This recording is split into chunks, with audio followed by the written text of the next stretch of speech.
David Oyelowo just called out Black Americans for being insecure. So much of that mindset is born out of insecurity. If there's box office and if there's awards, then is the time where you go, I want a piece of that. And this is right after Idris Elba said that having a Black actor play a role like Bond would be woke, and he wasn't with it. We have a alert. This time it's Idris Elba.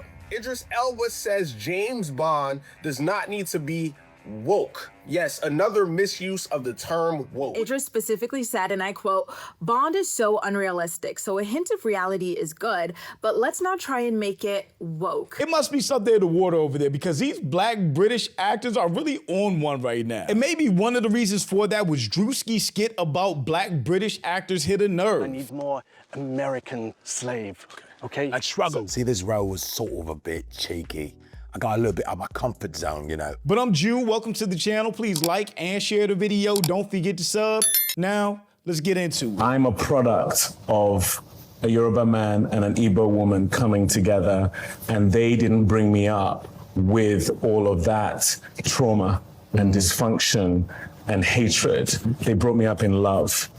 And this narrative around the silos that we inhabit as Black people, these Black British actors coming to take our roles, these, you know, how African Americans feel like that. In the UK, a lot of the kids who bullied me were West Indian kids. So there was a West Indian, West African thing. And everything, in my opinion, that has kept Black people back from the ascent that we are worthy of has been this: Hutus, Tutsis, Igbos, Yorubas, Rwanda, Black Brits, African Americans, you know, like. It's really interesting where he said dysfunction and hatred. I want to see where he goes with that. Right now, he's speaking about tribalism, which is something that Black Americans don't really have. We have our issues, but it's not really tribalism like they have on the continent of Africa, where the countries are at war with other countries. Even tribes within countries are at war with other tribes. We don't really have that here to that extent. Skin color makes you and me the same. We're not. I am from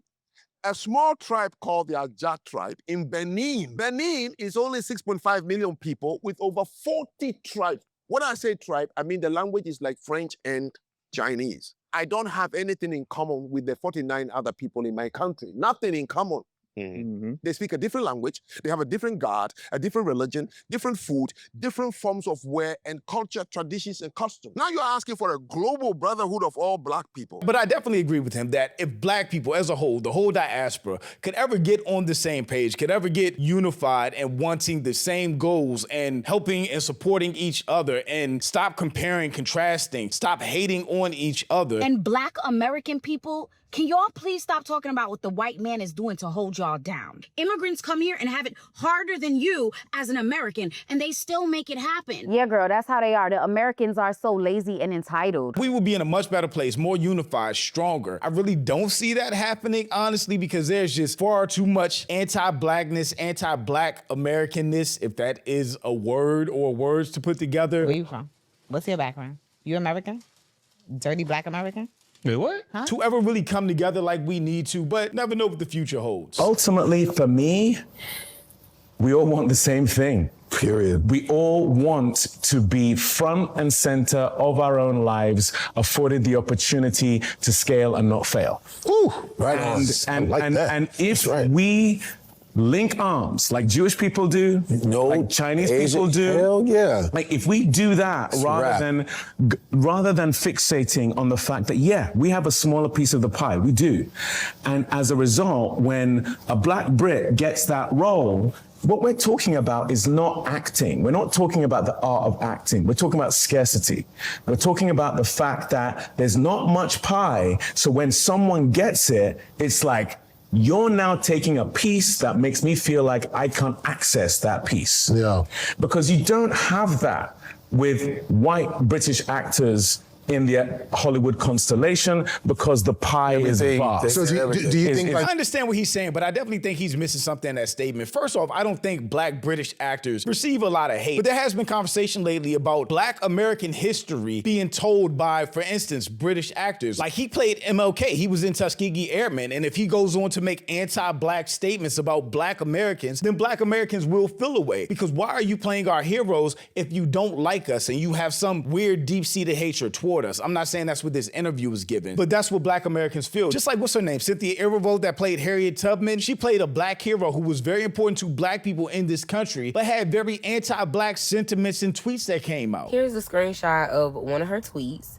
And above, the person retweeted it, and they were saying that this is a reason that they didn't want her playing Harriet Tubman. Playing a historical black American figure while disrespecting black Americans in multiple tweets, because that wasn't the only tweet that she posted. Never really addressing the tweets, kind of just swept them hoes up under the rug. So yeah, black people do look at that crazy. Like, if you're anti-black, if you don't like us, why are you playing these roles about black Americans? In the Hollywood constellation because the pie is vast. So do you think like when druski goes out there and he does that whole skit that's gone viral, it's funny. Yeah. Where he's the British guy, he goes out there.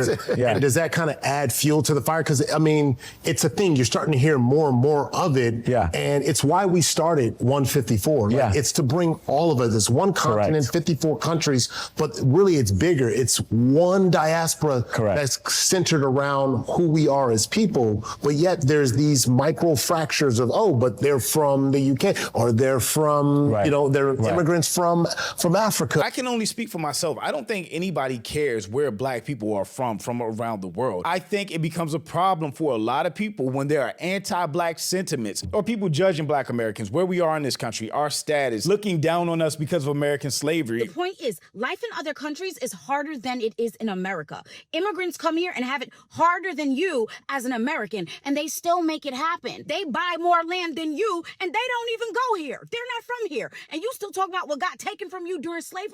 I know Grabaleaf owns a jet. Or purposely separating themselves from us to get closer or more acceptable to white America. I had African people on the show say that their parents gave them the talk when they came over here, stay away from those black Americans. They're just gonna get you pregnant, they drugged it. So where did that white supremacist talking point about black Americans come from with Africans and even some Caribbeans? Copied it from you. Your music says it. Cosby says it. You've written books about it. We hear it from you first. That's where these type of discussions or fractures come in. And we've seen it so much on social media where people have so much to say about black Americans. My thing is, I have adopted the stance of I have to let my work do the talking. There's many things in the world that I don't like, that I don't agree with, but my answer to that, to the druski thing, is to start a streaming platform with an African American like Nate Parker.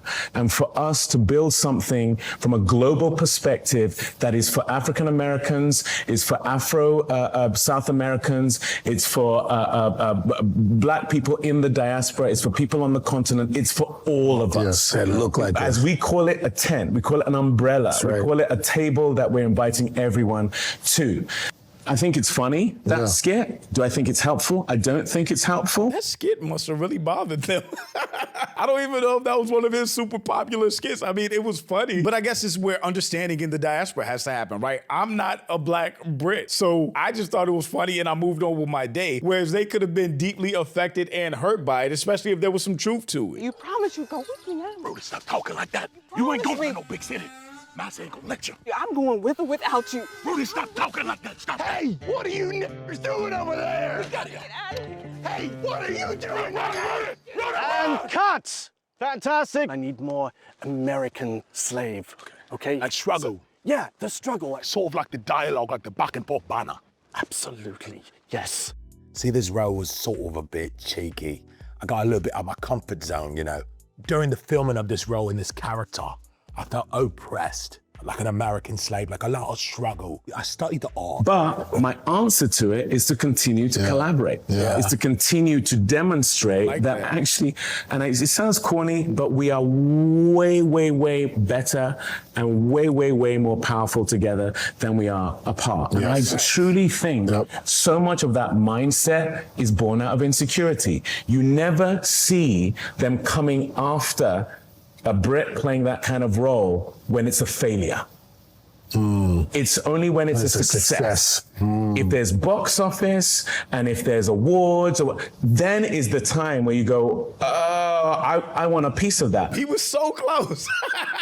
He was so close. And then he said criticism was born out of insecurity when that's not it at all. I think the criticism, like I already said throughout this video, is there are anti-black sentiments that other black people throughout the diaspora have about black Americans. And if that's the case, then why are you playing these roles of black heroes that mean so much to black Americans if you don't rock with us? It has nothing to do with being insecure. We are very secure in who we are in America. We don't have a problem with who we are. Everyone else has a problem with who we are. Everyone else has an opinion about us or a criticism about us. Black Americans rarely criticize other people because we're just not thinking about other people. He was so close and then he just shot himself in the foot, man. Actor David Oyelowo pushes back on the narrative that black British actors are taking all the African-American movie roles and says that mindset is born out of insecurity as he shares his reaction to the viral druski skit. Saying this after you literally played a Tuskegee Airman and Martin Luther King is wild. Facts. At the end of the day, I really do agree with a lot of David's sentiments that if black people globally could ever get on the same page, we would be so powerful. We would be unstoppable. We would be able to get whatever we want. However, until there is a mutual respect and understanding of different backgrounds, different histories, what we went through and where we are today, and also what black Americans did and achieved with civil rights, with the Voting Rights Act, with everything to allow immigrants to even come here and prosper, then I don't feel like there will ever be real unity or the diaspora will ever be like a link chain just making each other stronger. And I think his criticism of black Americans is a perfect example of that, to just chalk everything up to us being insecure when that's just not the case. But thanks for watching. Y'all let me know what you think about all this in the comments.